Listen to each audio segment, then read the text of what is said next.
2 BNB fee to the liquidity provider.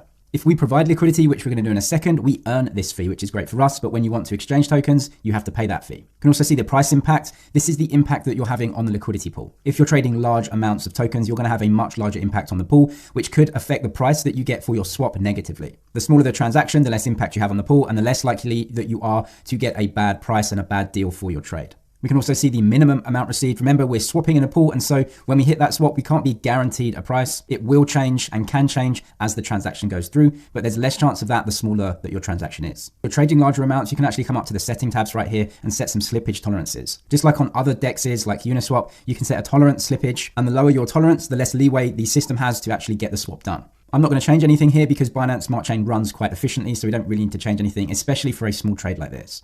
I'm happy with all of these details, so I'm just going to come down and click swap like this. Then it is going to give you all of the details once more. You can see how much cake you're getting, and then you can go through and confirm the swap right here. It's going to go through to your metamask. You can see those details. Just click confirm once more. Then you can go and view that transaction on the Binance Smart Chain if you wish. You can click this. So this is the transaction that should go through, and MetaMask has just confirmed that transaction, so I can come back to the MetaMask. You can see straight away it's happened. I've sold some of those BNB, and I now have a holding of the cake tokens right here. So we can just close this right now, and then if you want, you can go through and trade again.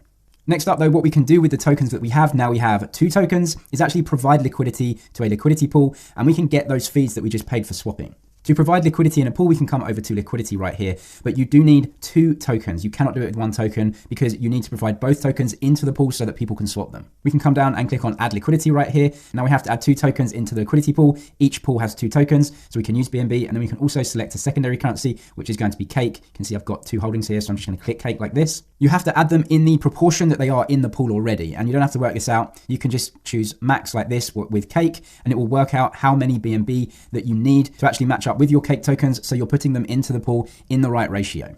You can see for right now, 0.099 BNB and then 2.25 cake is the right ratio to go into the pool. This is a small transaction, so I have less than 0.01% share of the pool. The larger the share of the pool that you have, the more